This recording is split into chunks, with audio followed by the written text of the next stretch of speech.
Okay, I hope everybody can um see my screen.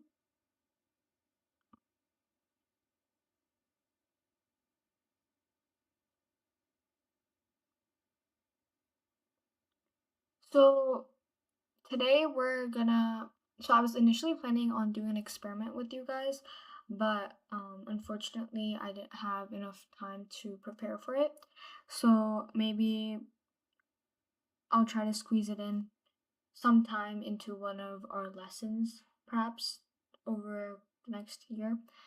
Um, but today, like I said last year, I'm gonna review the scientific method or what we learned like last time, and then I'm going to share um actually something I like an experiment, like a complete experiment that I did during the past school year at my school.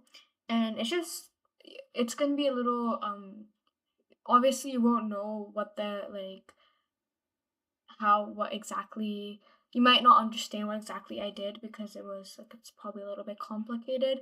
But the process I just want to show you what I did just so you guys can see if that makes sense. Um but just to recap, I hope everybody did the homework, by the way.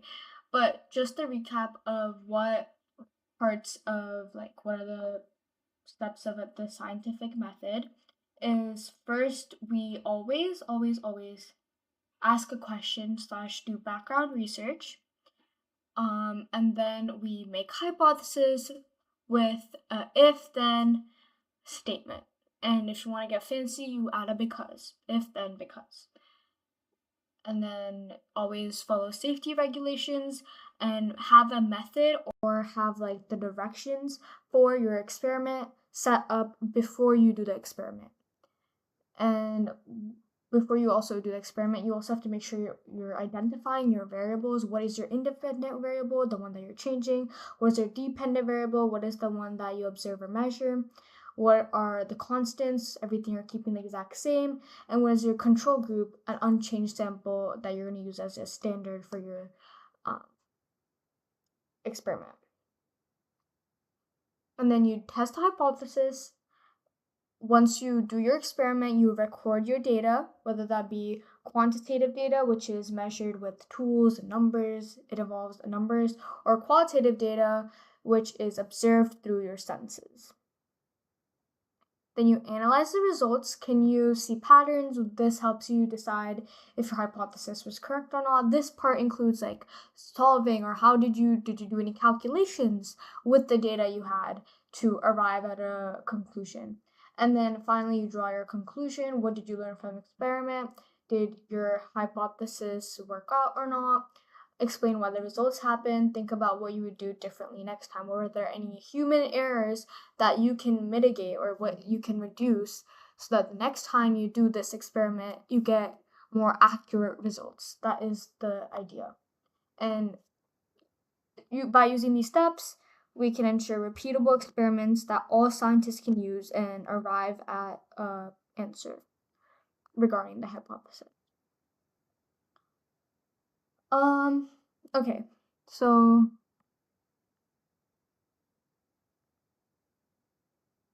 I'm going to show you one of my labs. I actually have two. One is a lab notebook. This is like a little online notebook that I use to write about my experiment. So the research question or the question that was presented to me, I didn't ask this question, but the teachers did, was investigate the mathematical relationships between kinetic energy and the diameter of a crater. Obviously, you guys don't know what these are, like what a kinetic energy is. You probably didn't learn that yet. But for like a question like this, I said, if the impactor is dropped at the highest height of 100 centimeters, then it'll have the largest crater diameter because a large amount of gravitational potential will convert to a large amount of final velocity and kinetic impact energy. So basically what this question is saying is, how does kinetic energy, which is like how does how does like a ball, which is like a crater, you can imagine that as a crater, but how does a ball falling to the ground impact how big of a dent it makes in the sand, in a pit of sand? That was the experiment. And the hypothesis was like, if you drop it at a height of 100 centimeters, then it would have the highest, largest crater diameter. Diameter is like length of the crater from point to point. And here I explain the method for experiment. This was like a two-part experiment, but you can see the materials I used. A sand, Tupperware, small ruler, meter stick, an impactor. And then we have the independent variables, which is the height or the final velocity. You can just say height. We'll keep it simple. The dependent variable is how big of a crater it results in based on the height. So that's the dependent. That's also what we're testing with hypothesis. We're saying that if you're dropping at a height of 100 centimeters, that's going to happen. Environmental constants are atmospheric characteristics such as force of gravity, which is 9.81 meters per second squared. That's basically, you guys don't have to know that, air pressure / drag, temperature, and then environmental are basically characteristics, constants of the environment that you basically don't control. These are stuff that you can't control because you're on Earth or you're in a lab. You can't control these stuff. You can't control the temperature, can you? So that's environmental. And these are all like, this is just like a complex version, but I just kind of want to show you how it would look if we were doing an actual experiment. And the experimental constants would be the size of crater, mass of crater, amount of sand used, because these are the things that we kept constant. Because we're only trying to test how the height of dropping a crater impacts the diameter of where it's dropped. And then here, okay, so here the controls are formulas. And what you will notice is when I explained it, I said it was an unchanged, like a control group is what I said it was. It was a standard for comparison against our experimental results. And the thing about controls is like once you grow and you guys become better scientists, you'll realize that you can also use formulas. That's basically what controls are, because these are in a formula. It can be used as a standard. So that's kind of like an advanced explanation for what controls are. But really, all you guys need to know is that they're a baseline or unchanged sample used as a standard for comparison. So then we have the steps. I wrote down the steps about how we did it, 20 centimeters. So we increased the height because that's your dependent variable. I wrote down the steps, said how many trials I'll be conducting, so how many times I'll be doing it. And then here you have your data. See, I organized it in a table manner. So this is all quantitative data. So this is like I have an uncertainty. You guys don't need to know that, so I'll just skip past it. So this is your results. I had to do some calculations given this raw data, or given the data I collected from the lab. I did some calculations, which is part of the results section. And then I also created some graphs, as you can see. You can see that as the height increased, then the diameter also increased. So basically my hypothesis was true. So I actually did another, you don't have to see it, we can kind of just look at it.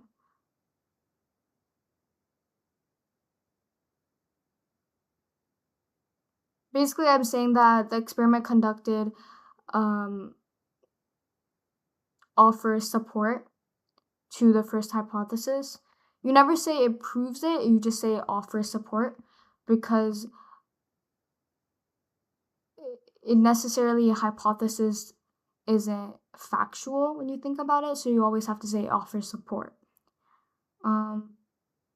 But basically I just talk about the conclusion. I mention all the stuff that I said a conclusion should have, which is what did you learn from experiment? Explain why the result happened. Was your hypothesis right or wrong? Think about what you would do differently next time.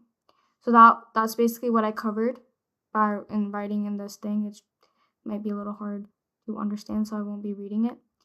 I have another thing, and this is a lab report. It's a different lab, but when you're doing your experiment, you write all your findings in a lab notebook, and once you're done making the experiment, you can publish your findings as a lab report. And here you can see my background research that I did on the topic about rockets, which was our experiment was kind of like a launching rockets, and I talked about some background information that we had to know, like some chemical things that you use to make the fuel for the rocket. And I formulated the hypothesis. So I talk about the hypothesis and why I think that hypothesis would work. And then I explain the method. Here I include the constants, the controls, and I include all those fun stuff. I don't, because here it's more of a paragraph format, not listed out like this. So that's why I just want to, you can kind of see. And I wrote down the sections, section 1 of how this is way more detailed than the other one you can see when you're doing your lab reports. And then here I mentioned safety because we're using chemicals to work with the fuel of the rocket, the like mini rockets that we're using. I talk about what you have to wear. Safety should lab goggles, lab coats, wash hands before and after making contact with chemicals, wash chemical solutions, and basically talk about how you have to dispose stuff. And here I also include images, what you should do in lab reports, because this is part of the safety method section, so people can follow exactly what you're doing. And here this is the rocket that we use. It doesn't really look like a rocket, I know, but that's like our model rocket. So this is the fuel. See, we have like multiple pictures to show everything, and beneath each picture I have like a caption to explain what the picture is saying. And again, I have data here, and you can see that my data is kind of long, but there's nothing. I explain what the data is showing. And then I create graphs, different type of graphs, using in the results section. I'm processing the data. I'm using the data to give me calculations, graphs, basically that stuff, which is all quantitative. I don't really have any qualitative data. This is also quantitative. And then I explain how I got my calculations. And then in the discussion, I explain if my hypothesis was proven or not. Also, it always won't be clear. Like sometimes it can be like you don't know if it supported the hypothesis or not. Maybe there was too many human errors that you couldn't mitigate, so you just don't know. Then you can reconduct the experiment using different materials or something to find out if it supported or not the hypothesis.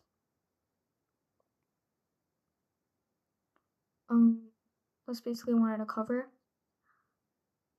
If that flew over your head, if that was just too complicated to understand, you just have to remember what I told last time, which is background research / ask your question hypothesis, experiment, like do your variables and stuff, have your safety, then do the data results, which is processing the data, which means calculating data, doing stuff with the data, making graphs, and conclusions, saying what did you learn, why the result happened, think about what you do differently next time. That's basically all you have to know.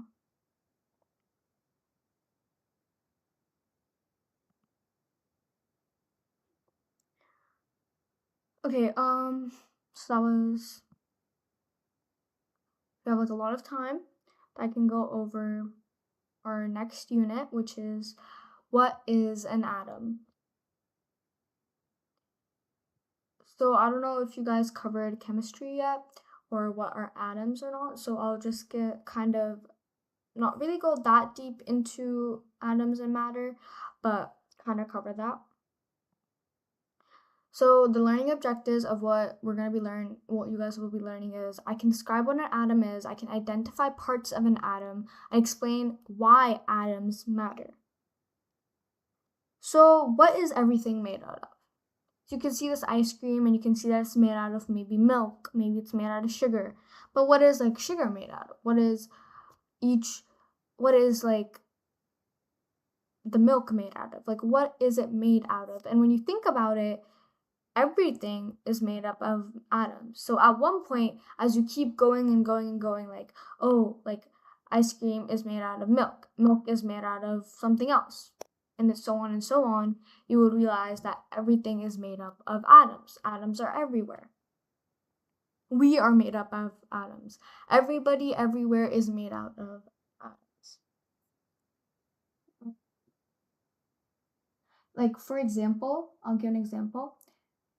Your pencil. What is your pencil made out of? You guys might be wondering. So take a moment to think about what your pencil is made out of, and I'll explain what I'm saying. Okay, so basically, your pencils are made out of wood and lead. The lead in your pencil is made out of graphite and clay. The graphite is made out of the element carbon. Carbon is made out of atoms. So essentially, the pencil is made up of atoms. That's kind of the process I was trying to explain. Hopefully, you guys understood that. You probably don't know what elements are, but I'll explain that a little. Everything is made of atoms. Atoms are the tiny building blocks of all matter. Matter is anything that has mass and takes up space. So the pencil on your desk, your friend sitting next to you, your glasses, your hair, that is all matter and it's all made up of atoms. Even air is made up of atoms. So the question is then, what is an atom, right? Atoms are extremely small particles, the smallest unit of ordinary matter. So they're just small, extremely small particles. You can't see them with the naked eye, right? That make up everything in the universe and retain the properties of an element.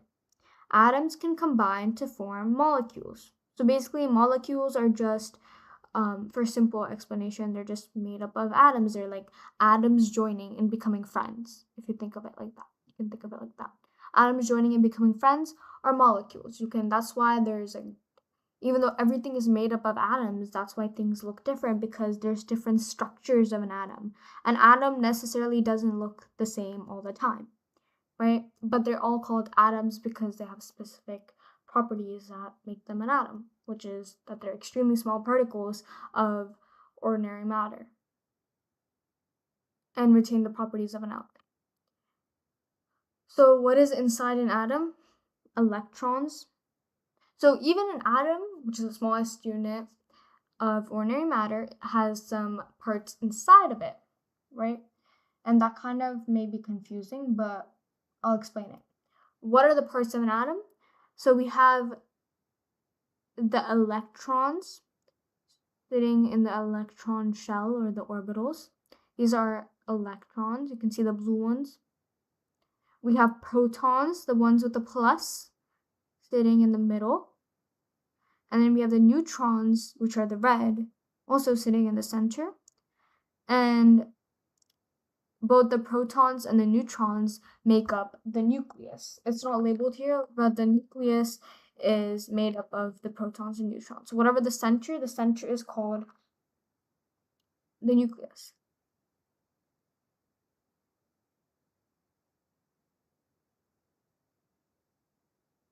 So protons have a positive charge and they're found in the nucleus. and they determine the element of the atom. So I told you that there's different types of atoms, or different identities of atoms.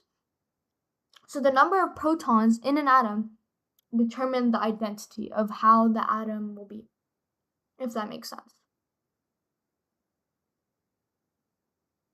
Once again, they're found in the nucleus, and they have a positive charge.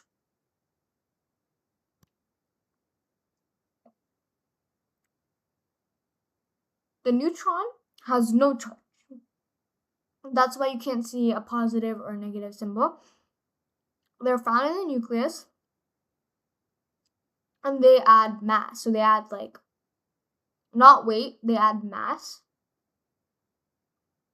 to an object.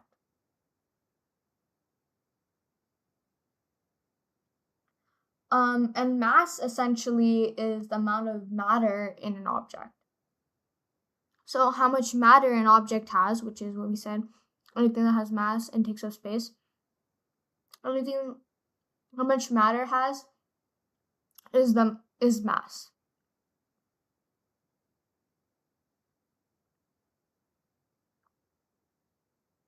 And the neutron is the one that adds mass to the nucleus and to the atom. So the nucleus, which is made up of protons and neutrons, the nucleus sits in the middle of the atom. It contains two kinds of particles. Protons carry a positive electric charge. Neutrons carry no charge. They are neutral. See, neutral means that they carry no charge. They're not positive or negative. Almost all of the atom's mass is in the nucleus because protons and neutrons are much heavier than electrons. They are very dense. So the nucleus is very dense. Almost all the atom's mass, what we covered last time, last slide, was like the neutrons carrying mass. And almost all the atom's mass is in the nucleus because protons and neutrons are much heavier than electrons. And neutrons add more mass, obviously, than protons.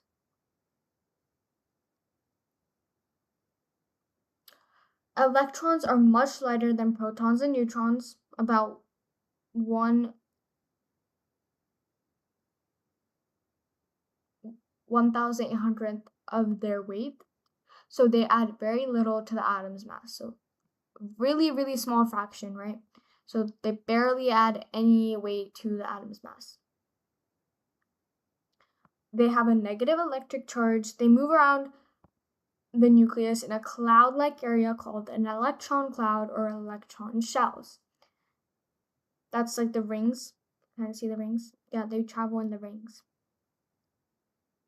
Almost all the atom's mass is in the nucleus. Oh, sorry, I covered up that. They move quickly around the nucleus. Okay, they're very small and fast. Like electrons are always in motion, like buzzing bees, like little bees circling around you.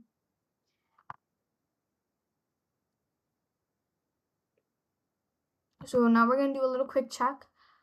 Let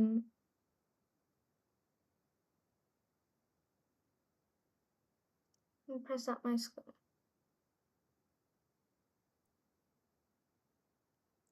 So what are atoms made up of? I want you guys to take a minute or a second and think about this question. Ask your friends if you need help.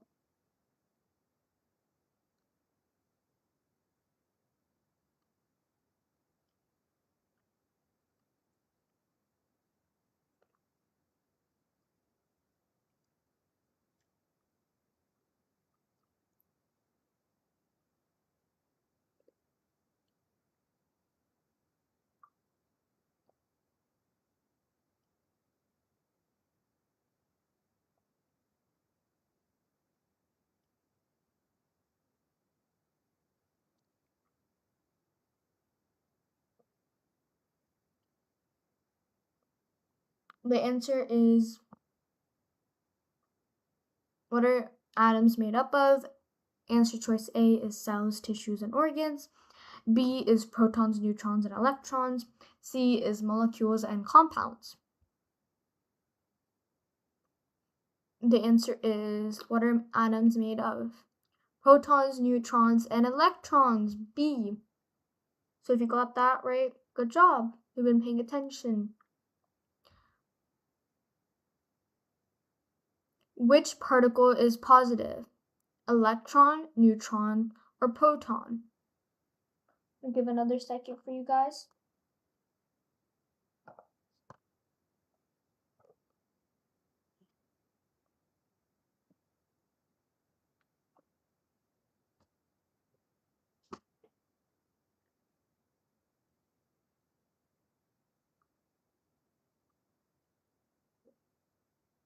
The answer is C, proton. So a trick for you guys to remember is P positive, P proton. They both start with the P. So you can say positive proton. Protons are positive. Neutrons are neutral. So you can say the NN. Neutrons neutral. No charge.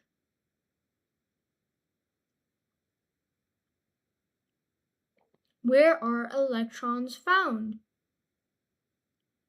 A, inside the nucleus. B, around the nucleus. C, inside protons.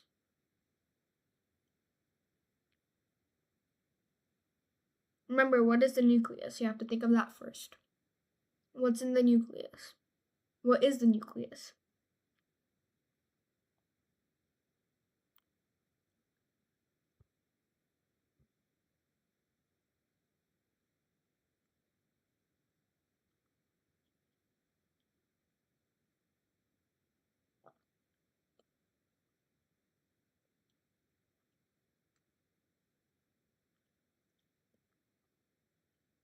So the answer is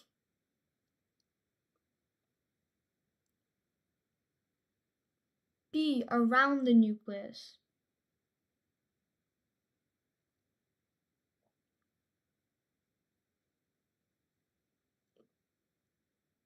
Because remember, what is the nucleus? Nucleus is made up of the neutrons and protons. And the electrons are around the nucleus in the electron orbit or the electron cloud, or call them electron shells. They have a lot of names. They orbit around the nucleus. So now we have an interactive activity. If possible, I'm hoping that your teachers can make you assign you guys roles. So if you guys want to be a proton, you can be a proton. If you're an electron, then you can walk around in a circle. You cannot be close to a proton. And if you're a neutron, stand in the center. So I want you guys to be split, preferably, and protons and neutrons stand together in the center. Electrons walk around in a circle, and then you guys are an atom. So I'm gonna give you guys a few minutes to try that out, maybe, and then we can continue on with the lesson. And you guys, if you need extra time, obviously pause the video. But I'll just take a little pause.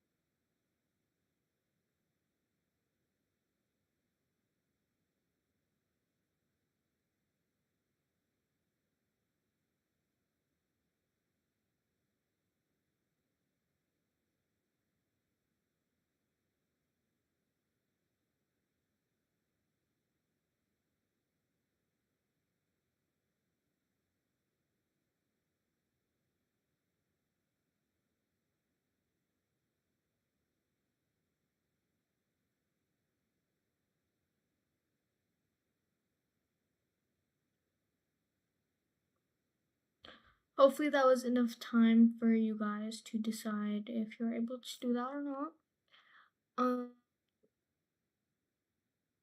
Now we're going to talk about the periodic table of elements.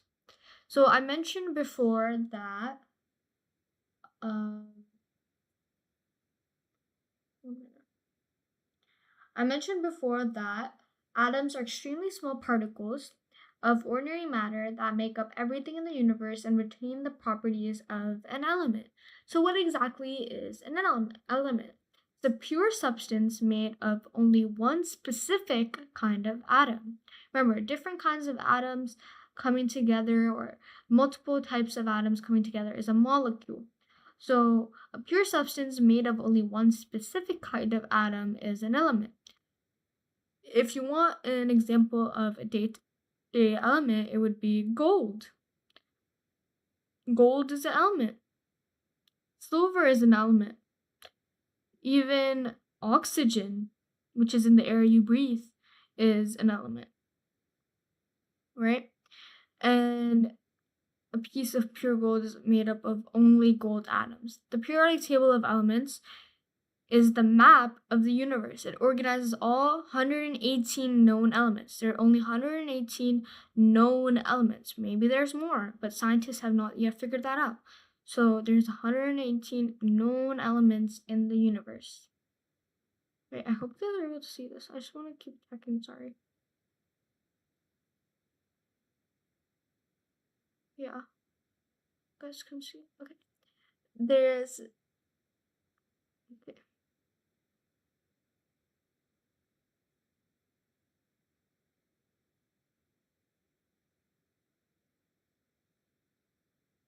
118 known elements, and I gave an example of a few, and they're basically pure substance only made up of one specific kind of atom.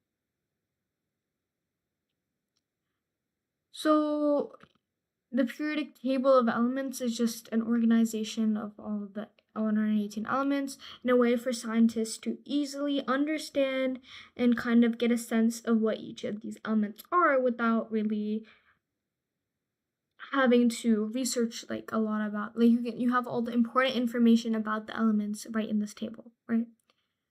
So what are the information shown in a box of the periodic table of elements?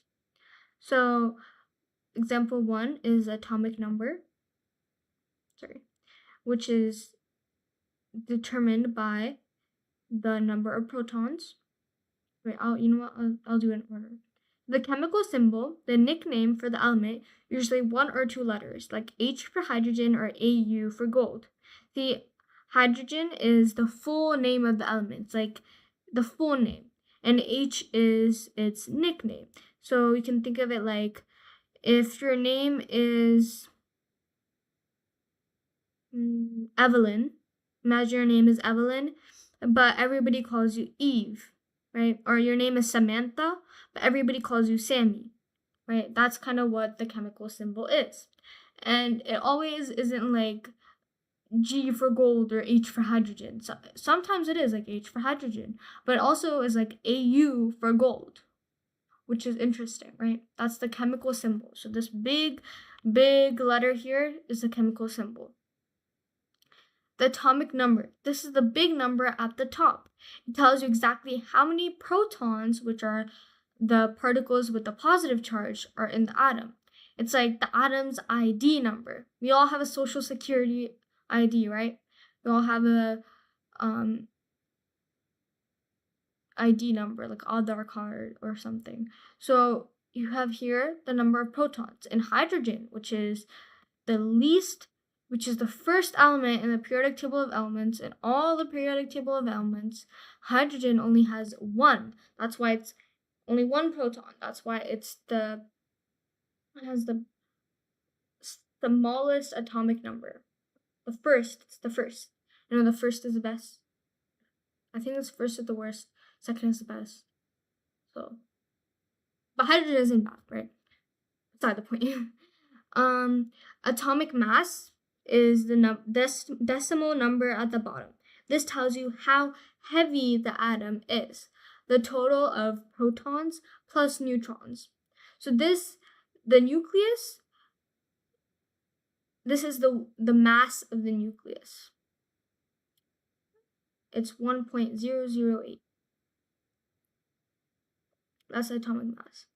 The element name, which is hydrogen, usually written right under the symbol so kids know what they're looking at. Remember, the H is just the chemical symbol is just the nickname, while the element name is the actual symbol. The actual name. So now that we covered the periodic table of elements and I introduced it of how each thing looks, each little box looks like, I'm going to explain the model of the atom and how it came to be. Send this so you guys can see it.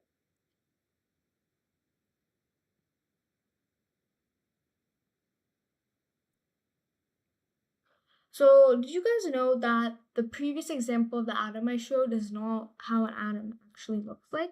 Now, that kind of sounds confusing.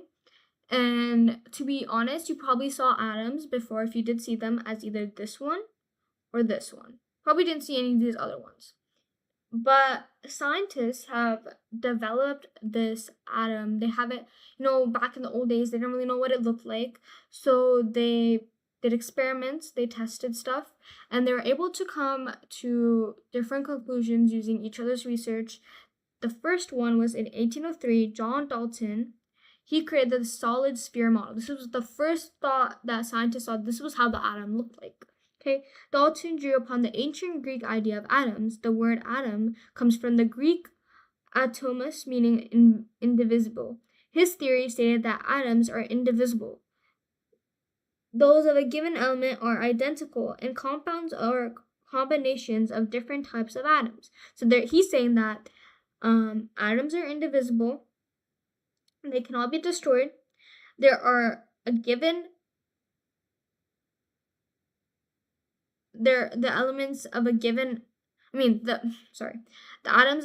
element are identical, and compounds are combinations of different types of atoms. Then in 1904, they thought more about the atom and what it would be like, and J.J. Thomson created the plum pudding model. Thomson discovered electrons, which he called corpuscles in atoms in 1897, for which he won a Nobel Prize. He subsequently produced the plum pudding model of the atom.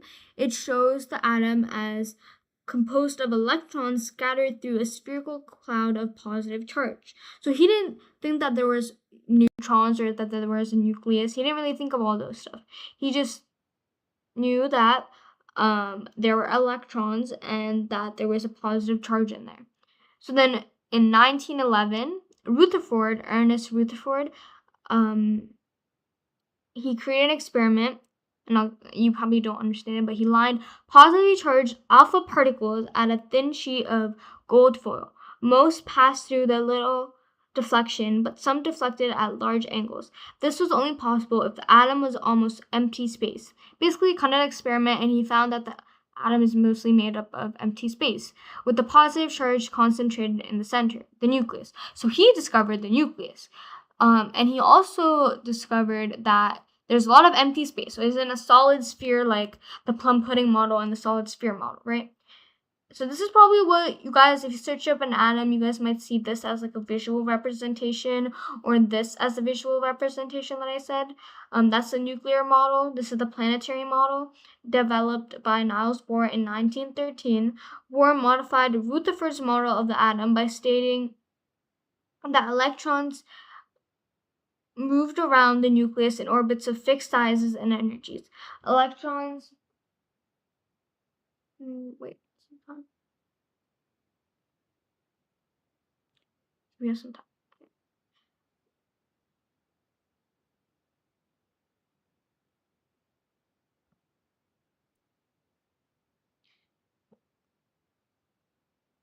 Around the nucleus in orbits of fixed sizes and energies. Electron energy in this model was quantized. Electrons could not occupy values of energy between the fixed energy levels. So he said that electrons orbit the nucleus, right? and but they couldn't move up and down the orbits, right? They could only um move around in their own little circles, kind of what he was saying. Then Erwin Schrödinger in 1926 stated that electrons do not move in set paths around the nucleus, but in waves. It is impossible to know the exact location of electrons. Instead, we have clouds of probability called orbitals, in which we more are likely to find an electron. So then he came up with this one. This is the one that we currently use by Erwin Schrödinger, that they don't move in set paths. They're kind of like free, so they move in like a sort of circular motion, but it's impossible to know the exact location, like in the planetary model, and in which we are more likely to find electrons. So just little clouds of probability, which is called the quantum model by Erwin Schrödinger. So have an atomic day. Is that funny? But we do have homework, unfortunately. So these are my sources: Canva, Khan Academy. And then homework: label the parts of an element in the periodic table. Write out what the protons, neutrons, electrons, and nucleus are in an atom. So you guys can choose any element here. Do any element. Write down the atomic number, atomic mass, the chemical symbol, the element name, and you're good to go, right? And then explain what the protons, neutrons, electrons, and the nucleus are in an atom. Write down what a proton is. Say a proton is a positive charge, neutron is a neutral charge, electron is a negative charge, or something. And kind of just explain everything you know about them. You guys can note down the homework.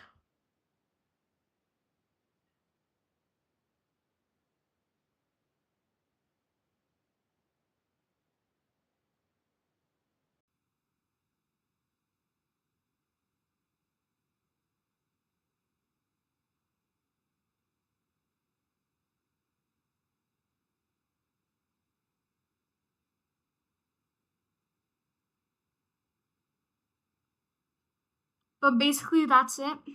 I hope you guys all wrote that down. I'm going to end the stream now. Thank you for listening in.